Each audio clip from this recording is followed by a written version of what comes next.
Queridos, boa noite. Todos nós sabemos que descansar, quando a gente pensa na ideia de descansar, vem a ideia de uma certa tranquilidade, de um local seguro, de um momento onde a gente pode relaxar sem medo. Onde a gente pode olhar para as pessoas ao lado e se entregar a essa conversa e ficar bem. Descansar remete, se a gente fosse imaginar, seria um cenário perto de uma praia, de uma área verde, sentado, com a tranquilidade, com clima ameno, né, com aquela segurança. Essa é a ideia do descansar em Deus que a gente cantou. O desafio é porque a vida da gente é uma confusão. Não tem essa marca, né, essa configuração. Não tem. Ao contrário. Como é possível a gente descansar num cenário que não é sempre, mas muitas vezes hostil, de muita conta para pagar, de muita saúde para, né, casos de adoecimento para lidar, com estresses no trabalho, nos ambientes de estudo, de moradia? Como é que se dá conta de tantas questões, ou seja, um cenário que é adverso, e a gente conseguir descansar? E aí eu quero fazer uma breve reflexão com vocês, que me parece que mesmo nós religiosos, seguidores de Jesus, nós não acolhemos o modelo de vida dele, que pode suscitar esse descanso. Eu convido você a abrir a sua Bíblia em Atos, capítulo 1, verso 6 a verso 8. Atos, capítulo 1, verso 6 ao verso 8. Nós lemos o seguinte: então os que estavam reunidos lhe perguntaram: Senhor, é neste tempo que vais restaurar o reino a Israel? Ele lhe respondeu: não compete a vocês saber os tempos ou as datas que o Pai estabeleceu pela sua própria autoridade. Mas receberão poder quando o Espírito Santo descer sobre vocês e serão minhas testemunhas em Jerusalém, em toda a Judéia e em Samaria e até os confins da terra. Percebam que esses discípulos de Jesus, alguns deles, né, eles tinham um desejo de controlar, de saber, um desejo de ter um certo domínio sobre a vida. Jesus falou o que falou, propôs tudo que propôs. Aí no final, porque esse é o momento de despedida de Jesus dos seus discípulos, o que acontece?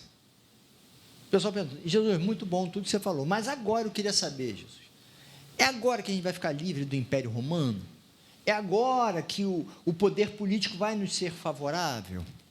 Vai haver uma melhor distribuição na renda, menos impostos, menos autoritarismo sobre nós? É agora que chegou esse momento, Jesus? Percebam que eles queriam saber, e eles queriam saber mais preciso e que desse um contorno para a vida. E aí Jesus fala de outra coisa: olha, não compete a vocês esse tipo de conhecimento. Por mais que seja interessante, que possa aplacar as aflições, vocês não sabem sobre tempos, sobre circunstâncias da vida que lhes cerca. Vocês não têm competência para ter esse conhecimento e esse domínio, isso compete ao Pai. O que compete a vocês é uma outra coisa. Compete a vocês serem minhas testemunhas, que é um outro modelo. Porque ser testemunha é falar e viver do que se viu, do que presenciou e do rebatimento, dos impactos disso na sua própria vida. Ou seja, é assumir o que se crê, viver o que se crê e divulgar isso. Onde? Em todo lugar. Onde você mora? Onde você estuda? Aonde você está? É um compromisso de viver a vida que se apresenta, fortalecido por Deus. São dois modelos. E aí, meus queridos, nós gostamos de controlar e de saber as coisas. Não por acaso a gente cria um monte de certezas teológicas. A gente chega ao absurdo de falar assim, porque vamos convir, uma coisa acontece na sua vida, você já fala logo. Não, alguém chega para você, ou você imagina, Deus está fazendo isso porque o propósito dele é esse na minha vida. Gente, é difícil falar isso da Silvéria. A Silvéria está fazendo isso porque o propósito dela é isso. Às vezes eu me equivoco comigo mesmo, pensando que eu estava fazendo um negócio por conta disso, e depois eu vejo que não é bem isso. Eu quero dizer que Deus Todo-Poderoso está fazendo isso por conta disso. Vamos ser honestos, não é muita pretensão da nossa parte. Chega a ser absurdo, porque se eu consigo discernir que o propósito de Deus na vida do Pedro, quando isso aconteceu, é esse, eu estou me colocando como aquele que consegue acessar a mente de Deus. E como disse Paulo, né? Quão insondáveis são os seus juízos, e impenetráveis os teus caminhos. Quem conheceu a mente do nosso Senhor? Entende que é muita pretensão e a gente quer ter certeza disso aqui que os discípulos tinham, certeza dos caminhos, dos tempos, do futuro. A gente quer ter isso porque a gente tem medo. E nesse medo que temos, medo do quê? Da incerteza da vida. A vida é incerta, vamos ser honestos. A vida é incerta. Eu não sei o que me acontecerá. Pode melhorar um monte de coisa e pode piorar. E eu não sei. Eu não tenho esse controle. E por não dar conta desse controle, eu quero dizer que Deus está fazendo isso ou aquilo, e eu começo a dizer sobre Deus o que ninguém disse. O texto bíblico não autoriza a gente falar sobre isso, desse modo, e a gente vai criando certezas, que expressam muito mais um desejo de segurança, mas não uma segurança por descansar em Deus, segurança porque eu entendo, porque eu conduzo, porque eu sei, porque eu realizo. E aí, meus queridos, essa busca por controlar e por saber me leva a ter posturas nas nossas relações que só comprometem a nossa espiritualidade e as nossas relações. Hoje pela manhã eu preguei esse sermão, mas com outro teor, né? Assim, cada vez que se fala de um modo. E aí eu falei pensando na questão da família, mas só para dar uma pincelada, como esses temores que temos da incerteza nos leva a tentar controlar e dar contornos claros do que essa família, porque todo mundo quer uma família unida, marcada pelo carinho e pelos bons caminhos, todos nós. E aí eu demarco. Aí eu demarco qual é o modo certo de tratar pais e filhos, o modo certo de ser casal, porque eu não consigo pensar na concretude da minha família, eu crio regras, e nessas regras eu tiro a espontaneidade. Eu tenho medo de que entrem alguns assuntos, então eu bloqueio conversar sobre alguns assuntos. Eu vou tentando controlar de tal forma que eu vou tirando a beleza e a espontaneidade e as possibilidades de um viver familiar marcado por uma abertura à vida que se apresenta, com medo de que as incertezas comprometam a família e comprometam mais coisas na nossa vida. O que eu quero dizer para mim e para você é que esse modelo que esses discípulos queriam, que é o modelo que a gente é impregnado de que é possível a gente prever os resultados e conseguir os alvos. Sabe aquela tolice que fala dessa ideologia do empreendedor, que se você fizer as etapas certas, o seu negócio vai prosperar? E aí você não prospera e a culpa ainda é sua, né? Num mercado que não cabe todo mundo. O mercado não cabe todo mundo, mas a culpa de não prosperar é sua, e não da realidade social. É óbvio que você tem responsabilidade, mas você não tem esse controle. Mas a gente pensa que tem. A gente pensa que tem controle, que se a gente fizer as coisas certas na família, a família será bem sucedida. E aí eu me lembro de alguns pacientes que eu tive, muito entristecidos, porque seguiram o protocolo que foi ensinado na igreja, e apesar de seguir esses protocolos, o casamento é ruim, e a família está ruim, como se fosse possível eu fazer A, B e C, e o resultado ser D na vida. Isso é possível quando eu faço bolo, quando eu construo parede, mas não quando eu faço família. Quando eu faço família, eu estou diante do incerto. Eu não tenho controles. Essa realidade traz a nós uma angústia que me faz produzir regras religiosas, que me faz produzir certezas onde não tem como ter certezas. Isso me leva a toda uma ação em que eu seja o Senhor da minha vida. Só que você é incompetente para isso. Tanto você quanto eu, nós somos incompetentes. Basta olhar para as suas decisões ao longo dos anos, você vai ver um monte de besteira que você fez. E quando eu tento, como os discípulos queriam, saber o que Deus sabe, controlar o que Deus controla, o nome que a Bíblia diz para isso é idolatria.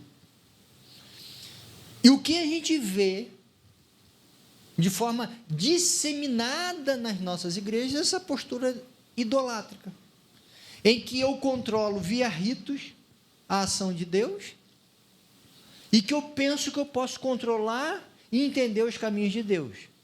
O nome disso é idolatria. É eu me colocar no lugar de Deus. O problema disso, além de ser um pecado, é que isso gera em você um cansaço, uma frustração e uma responsabilidade de algo que você não tem como gerir. Eu não tenho como gerir que um filho ou um pai vai ser feliz. Eu não tenho como gerir se a minha família vai ser bem sucedida, que as coisas vão transcorrer bem. Eu não tenho como fazer isso. Isso me escapa.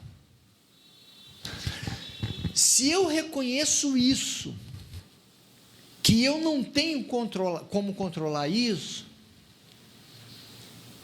eu faço o caminho, ou esse da infidelidade, que os discípulos foram tentados, de tentar controlar via elementos religiosos, sejam lá quais forem, ou eu me lanço ao projeto de Jesus que me permite descansar. Essa espiritualidade é absolutamente desafiadora, para mim e para você, porque eu não consigo e eu acredito em você. Porque nessa espiritualidade apresentada por Jesus, há uma abertura radical à vida. Abertura radical ao que se apresenta. O que Jesus fala é o seguinte: olha, vocês querem ser fiéis? Vão viver. Eu vou fortalecê-los e vocês vão viver. Vocês vão seguir os caminhos que se apresentam e eu vou fortalecê-los. Não é que serão superados os medos, os infortúnios, as dificuldades, mas vocês vão viver e eu vou fortalecê-los. E aí, é nessa abertura para a vida que a gente encontra Deus. Não é no medo em refúgio que Deus se apresenta. Deus se apresenta quando eu abro minha vida, vou no caminho e nesse caminho Deus me fortalece. É aí que a gente encontra e é fortalecido por Deus. Ou seja, a gente só tem duas possibilidades. A infidelidade, que faz de nós pessoas que tentam criar certezas e controles, ou pessoas que assumem que isso nos escapa e permite ser fortalecidos com Deus. E aí eu resgato o modelo de espiritualidade que Jesus apresentou para a gente. Qual foi o modelo de espiritualidade que Jesus apresentou para a gente? Qual foi o modelo de espiritualidade que Jesus apresentou para a gente? Só tem um que ele apresentou.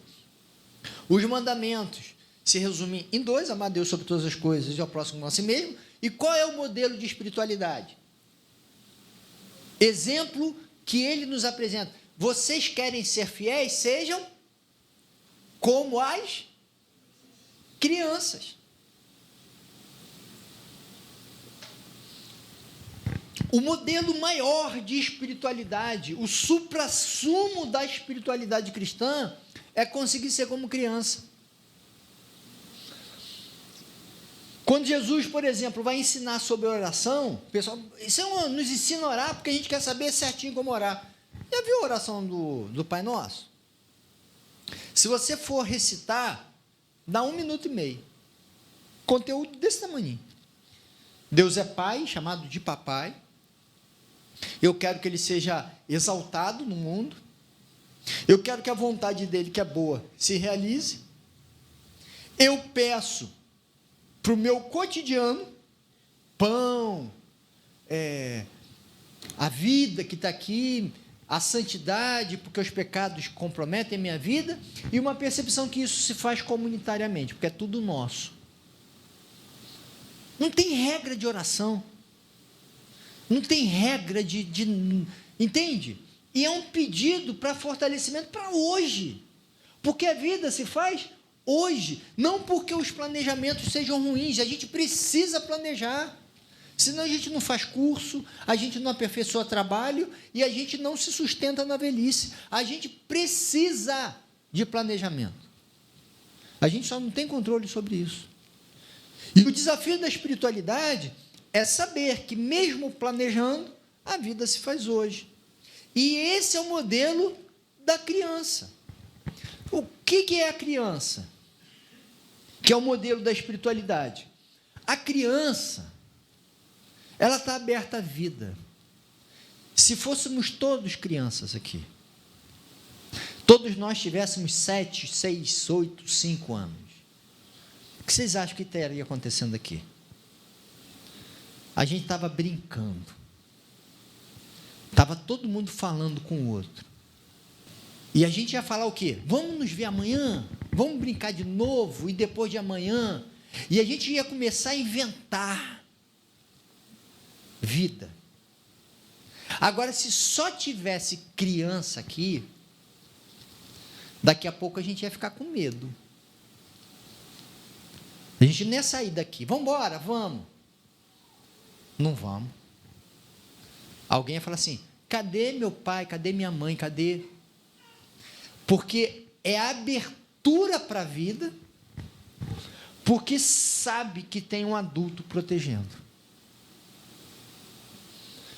Descansar em Deus é reconhecer que tem um adulto que está presente, que me fortalece. Eu só vivo essa experiência do adulto que cuida de mim, ou seja, do pai que me fortalece, se eu me abro à vida. Se eu sou amedrontado e começo a falar, olha, não pode, está errado, é assim, correto aí, entende? Criando um monte de regra. Quando eu faço isso é porque eu estou com medo da vida.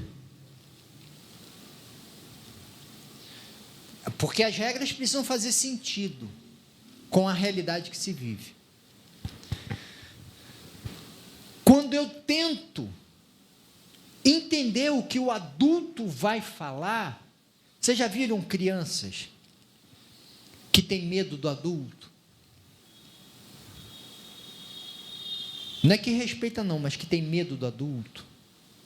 A criança brinca, mas brinca contida, com medo de desagradar e sofrer as consequências das punições que esse adulto traz. Não aproveita a vida, porque não pode descansar. Para descansar, é preciso reconhecer que tem um Deus que é pai, amigo, que está junto. Abertura para a vida, nessa vida de incerteza, mas com uma certeza, Deus não me deixa só. E o resultado é que eu tenho dois modos de lidar com a incerteza da existência. Uma é ilusoriamente fingindo que eu tenho controle e lutando para ter controle do que eu não tenho. Eu não estou falando mal dos planejamentos, não. Eu estou falando dessa pretensão de controle. Isso me sufoca, me preocupa, me angustia, tira meu tempo, tira minha energia, minha espontaneidade, me sufoca. E o outro modo é o seguinte, realmente eu não tenho controle. Portanto, eu vou viver. Porque nessa vida, eu não estou sozinho. Deus me fortalece. E quando eu digo vou viver, não é irresponsabilidade não. Tem planejamento, tem análise, tem coerência. Só não tem a pretensão de controlar. Não tem a pretensão de achar que tem como evitar os sofrimentos seus e de quem você ama. Não tem. Isso não está na minha mão, nem na sua. Mas eu sei que se eu for como criança, e somente se eu for como criança, eu vou poder falar assim, olha, eu posso viver qualquer novidade, porque Deus me fortalece. Porque o adulto está junto comigo. Porque o pai está presente. E aí eu posso viver. Porque é esse o sentimento da criança. Chega alguma coisa nova, a criança vai e agarra na perna desse adulto, na expectativa de que o adulto o ajude. Não é assim? Só dá para descansar quando a gente abre mão do que não nos cabe. Novamente, eu não estou falando para ninguém ser responsável, não. Tem que fazer planejamento, tem que estudar, tem que guardar dinheiro, tem que ser econômico, tem que saber administrar, tudo isso. Só que você não controla. E eu espero que isso não traga angústia, mas traga alívio e desafio para aprender a descansar. Algo que, convenhamos, é dificílimo. Que Deus nos abençoe. Que você se sinta e se perceba como uma criancinha diante do Pai. Quando você assim se sentir, saiba, você está num nível de maturidade cristã que Deus deseja para você. Deus deseja que a gente descanse nele. Deus deseja que Ele nos fortaleça na caminhada. Para isso, a gente tem que ser criança.